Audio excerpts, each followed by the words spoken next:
up, guys? Autofanatic. Been waiting to do this video for a few months. Got my Stelvio TI Sport right next to it.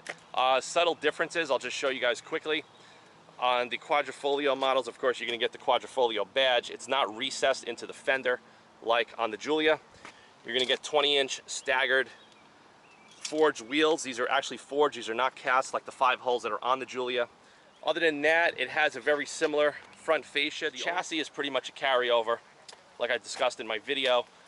Out back, you have some extended wheel arches that are painted body color, whereas on our car, they're just left in the natural black plastic trim. Out back, we got the dual quad pipes, and it has a little bit of a diffuser. This does not have a long belly pan and diffuser like the Giulia Quadrifoglio. It's a little bit different. Also has larger exhaust pipes, so it's a little bit louder.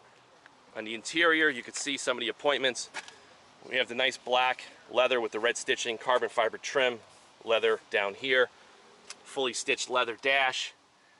And this is pretty much the same affair as my Giulia Quadrifoglio, but so here we are. This is where all the action happens. This is a 2.9 liter V6 Ferrari derived and designed bi-turbo. Same thing that we talked about in the Giulia video. I'm going to link those videos in the end screen annotations of this video. So you have the what I call hybrid construction. You have a steel monocoque with aluminum castings in the structure, aluminum subframes, aluminum suspension components all the way through. Now on the Stelvio Quadrifoglio, we have a tower brace that's going from the left to the right. This is a steel tower brace. You do not get this on the Giulia. And also to do any servicing of the engine, this all has to come off. If you don't take it off like the dealer did, you get some damage right there onto the sound insulation. So if you look at the engine carefully, it's mounted mid-engine, so it's mounted behind the front axle, and it's mounted a lot lower than typical SUVs. And that's what's going to give this car the razor sharp handling and the balance and the dynamics. So we're going to strap the camera inside. We're going to go for a ride right now. All right, guys, so we're in the Alfa Romeo Stelvio Quadrifoglio right now. I want to thank Roberto. He's a fan of my channel, and he's also retired military veteran. Served tours in Operation Desert Storm and Afghanistan. And you know what? To treat himself in his retirement, he bought an Alfa Romeo Stelvio Quadrifoglio. So this is really special right now. And I'm going to tell you one thing. This car is freaking incredible. Absolutely incredible. Now, we just got a Stelvio TI Sport, which is also an awesome vehicle, but this takes that with my Giulia Quadrifoglio to an entirely new level. The all-wheel drive grip is phenomenal. You could actually feel, even though the chassis are the same, you could actually feel the stickiness of the rubber and the way the car just points. It's just unbelievable. It absolutely is unbelievable. It sounds a little bit louder than my Giulia, but other than that, everything is the same. It sits a little bit lower than the TI Sport, not much.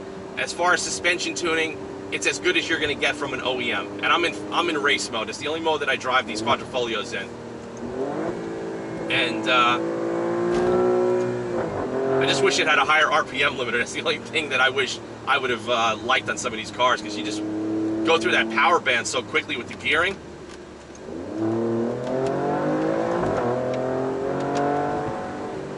Man, this thing is unbelievable. And as you push it through the corners, I'm going through a little S right here, it leans a little bit, and then you can feel the grip coming in from the front wheels on the inside tire. Absolutely incredible. So you actually have, whereas on the Giulia Quadrifoglio, you got to be careful. If your tires are worn out, or if they're cold, you will fly right off the road quickly because it's so damn light. Now the Stelvio TI, you know, I'm not really driving it like this, but I'll tell you one thing, this thing can take a beating. This also has 22,000 New York City miles. And it still puts the power down. It puts the power down in every gear. My God, this is like the ultimate SUV. This is the only SUV that even earns the term sport utility vehicle. Because you're not going to drive a Cherokee or an Acura MDX or an Infiniti or any of those things the way you're going to be able to drive this, with the level of confidence, driver engagement, and feedback. It's just unbelievable. I just can't believe it. I've been wanting to drive this Stelvio QV for months, and we had a really long winter. And Roberto finally put the summer tires back on, and we hooked up, and I'm like, you know what? He saw my recent TI video of the Stelvio, and he's like, hey, we got to get together, and that's what we're doing today. I mean, it's phenomenal. Absolutely phenomenal. My God. I mean, this is like, I mean, like, there's other, like, you can get the Jeep Trackhawk, you know, the Porsche Cayenne Turbo and all that, and, you know, you still get that same rush of acceleration. But what's so awesome about the Stelvio is you don't feel the size, you don't feel the weight. It's got the sharpest and most dynamic steering out of anything in its class, or anything ever created in the segment of sport utility vehicle. The ride quality is superb. I mean, I don't think I would change anything on this. Like on my Giulia, I actually drive it really, really hard, and it's a little lower to the ground, quite a bit lighter. I just want my Giulia a little bit firmer, but that's just my personal preference. I also have a GT350, and I like really, really aggressive cars.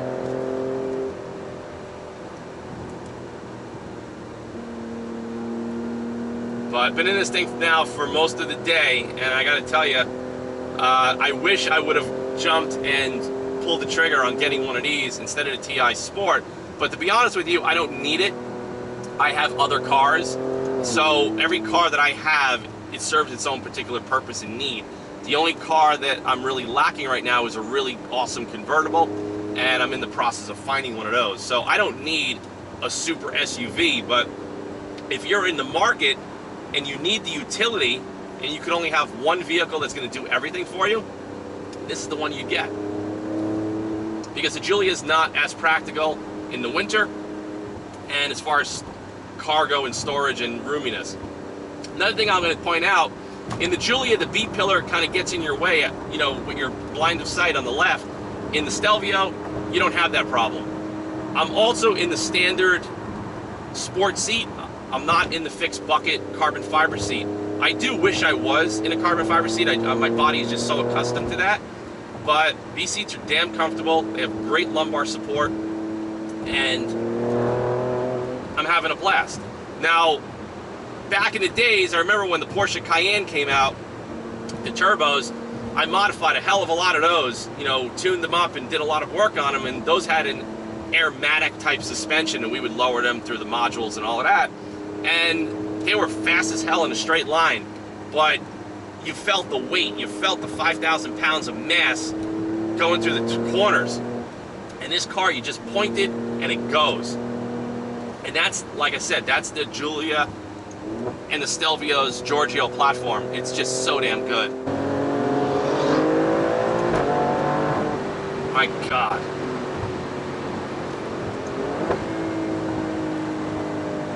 I mean, the grip that this thing has is absolutely incredible.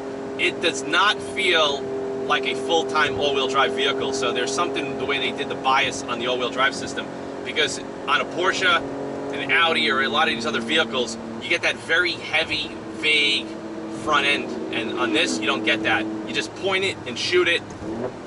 You downshift in the corner, give it throttle,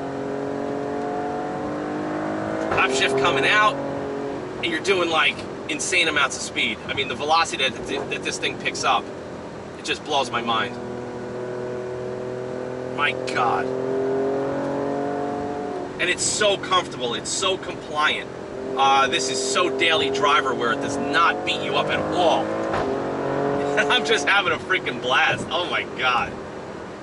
This is what I love to do. I love the performance of cars. I love the engineering. I love the heritage of Alfa Romeo, you know, from the racing history and everything that went into this brand over the years. And they've had a lot of, you know, pitfalls, you know, going forward. But to come back to America and offer a Stelvio Quadrifoglio and a Giulia Quadrifoglio that perform so damn good at such an exceptional value, I mean, it's just unbelievable.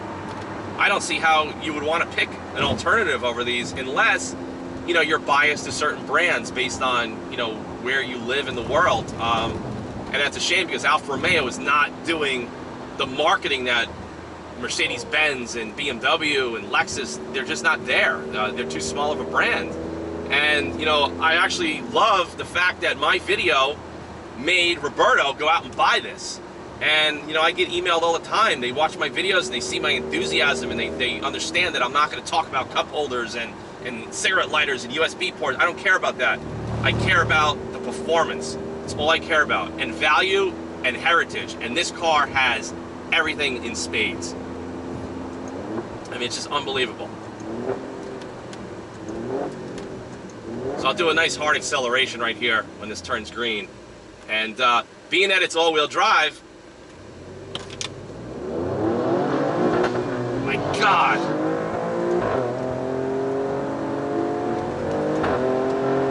Oh my God, this thing is freaking incredible.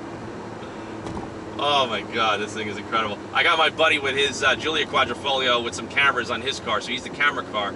And we're trying to capture some good B-roll footage. We're just having some fun, man. We've been out all day. And Roberto's like really a gearhead that owns this car. And just to bring the car down to me today, he put 100 octane race fuel in it because he wanted me to have the ultimate experience behind the wheel of it. And listen, this car has almost 22,000 miles of New York City miles, and it still feels tight as a drum. It's unbelievable.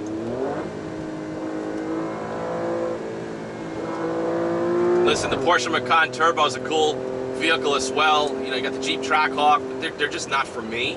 I wouldn't go out and buy those cars. Listen, they're great in their own rights. Nothing wrong with them, and, you know, great brands as well. But I don't know, this does a little bit more for me. There's a little bit more driver engagement, and that's something that you just don't get in this segment. You don't get that driver engagement. You know, you're getting these other vehicles like AMG puts out, you know, so many vehicles now. Yeah, all-wheel drive, great engines, got the power, but they don't have the driver engagement. And that's what really separates the Stelvio Quadrifoglio from everything, you know, ever created in the sport utility vehicle segment. You know, it's very easy to just throw a high horsepower motor in an existing platform and call it, you know, your sporty version. And I get that. But if you don't shed weight, you don't increase the dynamics, and you don't take that heavy front end feel out of it, then you're pretty much just not really following the right formula of building a high performance car, in my personal opinion. You know, between the hybrid construction of this with the steel monocoque, the aluminum body panels and carbon fiber, moving the engine lower and further back, that's why the front end of this is so damn sharp. It's unbelievable. The only thing I would change on this, and even my car, is I wish it had like a 9,000 RPM limiter. That's one of the caveats with any kind of bi-turbo high horsepower motor, is you just don't get that red line like I have in my Shelby. I'm addicted to that red line, where you can hold the gears a little bit longer. To me, that's a little bit more fun.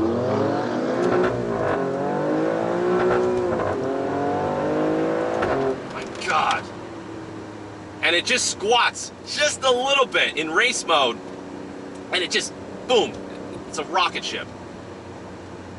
And I gotta say, as far as power delivery and that feel, it does remind me of the Porsche Cayenne turbos that I modified over the years. It's got that grunt, but it doesn't have the scariness when the road starts to turn and you gotta slam on the brakes.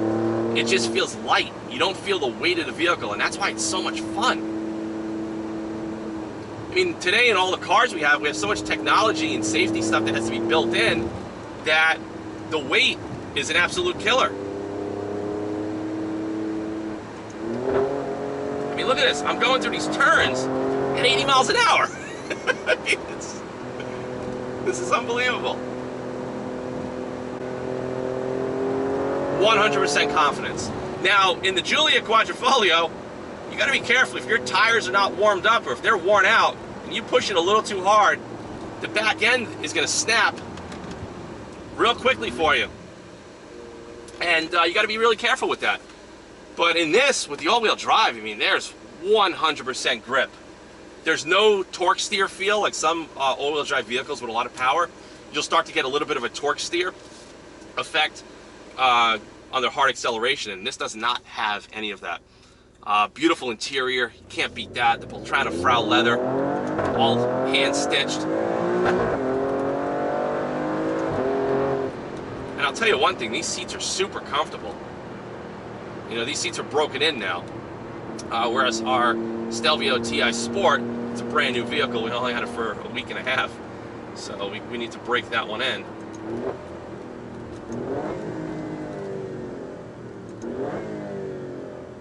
But my God, this thing is incredible. Now, as far as this is well under 100 grand, you know, some of the Porsches go above 100 grand. Then you got the new Lamborghini Urus. Not a huge fan of that. It's just too expensive, too big, and just doesn't make any sense to me, that vehicle. But I'll tell you one thing, you're not going to be pushing a $300,000 SUV and have as much fun as you're going to have with this one for about 75, 80 grand. And that's another thing, you know, they're not selling a lot of these. And Alfa Romeo, if you do your searching, you will get a killer deal. They'll take like $15,000 to $17,000 off MSRP of a Quadrifoglio. They're just not selling them. People are not, unless you're an enthusiast, unless you kind of fall into that little category of who I am and a lot of you guys out there, you're not going to go to the dealership to buy this. You may, you know, lease a base model just because the lease deal is good. This is an expensive car. So to lease something like this does not make sense whatsoever. I'll just throw some numbers out there. I inquired about leasing one of these prior to doing the video. And the money factor and everything is terrible because of depreciation. It's a new brand. The banks are a little leery of resale value and the stability of the brand. So to lease a Stelvio Quadrifoglio or a Giulia Quadrifoglio, fully loaded cars, you'll be about $1,500 to $1,600 a month, and you'll have to come out with anywhere between $7,000 to $10,000 out of pocket. That's going to be your sales tax and all your fees and everything else. And some of that money is going to be a cap cost reduction just to get the number in that category. So you'll never see, and I don't think it'll ever happen, you'll ever see one of these being leased out at $799 a month unless someone put a boatload of money down. And even if you look on Lease Trader or Swap Lease, you're not going to find a Quadrifoglio out there because they're just too expensive to lease. They don't make any sense unless you lease it under a corporation and you do it as a write-off and you don't care. But for the enthusiast consumer, it does not make sense to lease this. Now, other than that, all the controls are the same. I'm not really going to go into that. But I tell you how impressed I am with the all-wheel drive and the grip that this thing puts down. When it puts down the power, it is phenomenal. Absolutely phenomenal.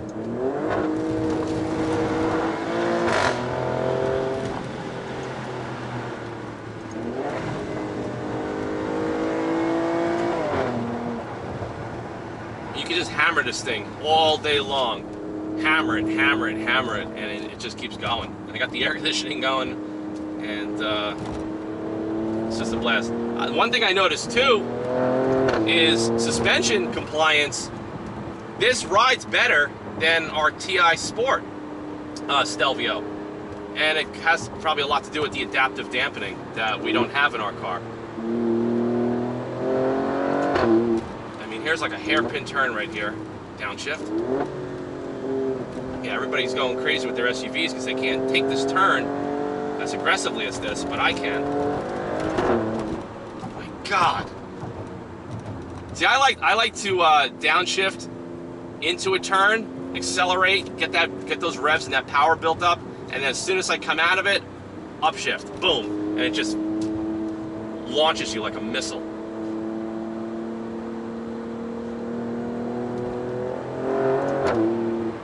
It's unbelievable.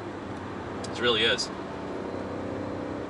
I've waited months to get my hands on this and do this video for you guys. So I think you guys really, if you're in the market for an SUV, like a true SUV, and you want ultra high performance, this should be #1 on your list, hands down. Now the thing is, it's not very affordable because a lot of people lease cars today. 90% of the people are going to lease them, and this is not going to be an option. And that's where a BMW X5M, an AMG GLE 63, and other vehicles might actually make more sense. But to be honest with you, go into the dealership and you cross shop some of those vehicles, and I'll tell you right now, the leases are going to be pretty damn high. And the thing is, with this Alfa Romeo brand right now, we don't know the future of what's going to happen. Are they going to continue to make these? Are they not? But as far as value goes, for what you could get a Stelvio or a Giulia Quadrifoglio compared to what's out there in the segment that's priced even 15 to 20% higher, they're absolute bargains. Whether you're going to finance them or figure out a way to get one, I'd suggest you go out and do it now before something happens behind the scenes in corporate, which is, you know, happens a lot with the automotive world right now. And let's just say they discontinue this platform and they merge with another company, and things just go downhill. And you know, then that passion, that heritage, the excitement is just lost. And that's something that does worry me a little bit, because of rumors about what's going on with the Fiat, Chrysler, and all this stuff that's going, you know, with the financials. They're just not selling cars. They're not selling cars compared to the major competitors that are out there in the market right now. So, I mean, right now, you know, really, I consider the Alfa Romeo, it's really a niche brand. And I like that. I like having something that you don't see an abundance of, especially in New York, where everybody has a Mercedes, everybody has a BMW, everybody's driving a Lexus, you know, everybody's got the Acura. And then you see this, and it's got such a unique identity. It's got such a performance motorsports personality, and it does everything so damn well. I'll tell you one thing, in the winter, this would be the best. My Giulia in the winter was a little skittish because it's so damn light. But I think in the winter, this would be the way to go.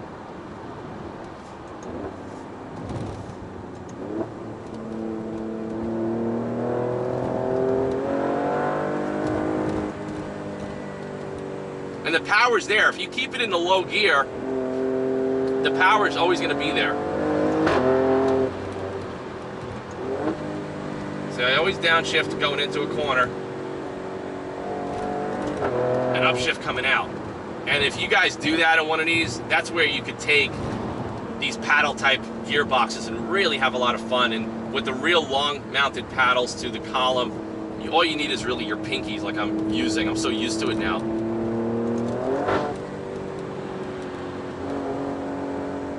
I mean, these are some sharp corners. I would never, ever do this in any other SUV.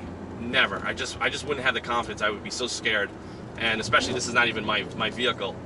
And I have so much confidence in my Giulia, and I've built so much confidence in this within like 10 minutes of driving it, because I've been driving our Stelvio TI Sport all week long, and I'm getting a feel for riding a little bit higher, you know, the more of a greenhouse effect with the visibility. I don't have the blind spot with the B-pillar. And it's a different experience, but it's very, very similar. Very, very similar. Like my Giulia, I have the carbon fiber seats, and I'm practically sitting on the floor, plus I lowered my car. So that's the type of feel that I like. I mean, getting in and out of my Giulia is like getting in and out of like an old school C3 Corvette. You just drop into it. And if you're not careful, you'll actually twist your back. But I like that. That's what I like. This is a little bit different. This is more, I would say, normalized. As far as changes, what I would do to this, I don't think I would do anything. I like the forged wheels. It's got enough grip. I'm not complaining about the tires. The brakes got 22,000 miles. They got good modulation. They feel great. Interior feels great. The stereo is great with the Harman Kardon.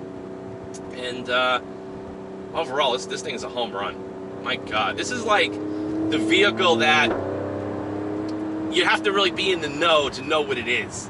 You know, like driving it around, it's so funny in New York, people always question like, hey, why do you have a 4-leaf clover on the car? What kind of car is that? And then you get the other types of guys that just have a Maserati or a Porsche, and they run over to you and they just want to talk to you about it. And that's what's really cool. And that's why I feel owning a car like this, it's a different experience. It's very special. And I'm all about the special experience. I'm always about cars that have some quirks, but the heritage and what it does to you when you drive. Like my heart right now is racing with adrenaline just from driving this all day.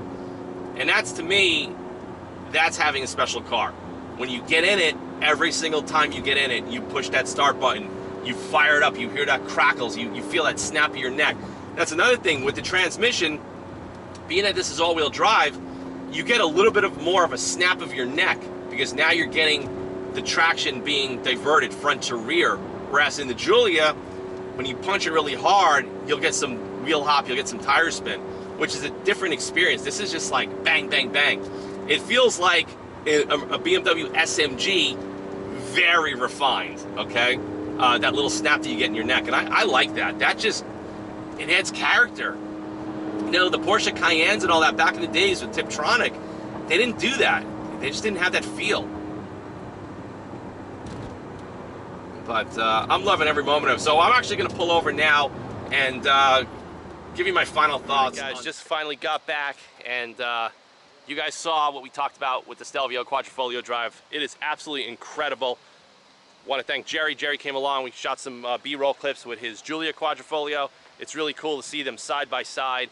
Like I said in the video, I really think it's time. We don't know what's going to happen with these cars. They might kill them off. They might not be available in the future. They just do so much for the money. They are an absolute bargain. If any of you guys out there are looking for probably a practical vehicle that's all-wheel drive, you have the storage utility, and you want that ultra-high performance in your life, Alfa Romeo Stelvio Quadrifoglio checks off every single box on that list.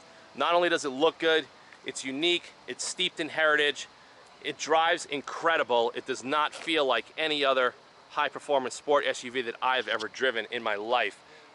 You just point it, shoot it, it's unbelievable. The way the transmission just snaps your neck with the all-wheel drive, it's just a little bit of a different experience than my Giulia Quadrifoglio.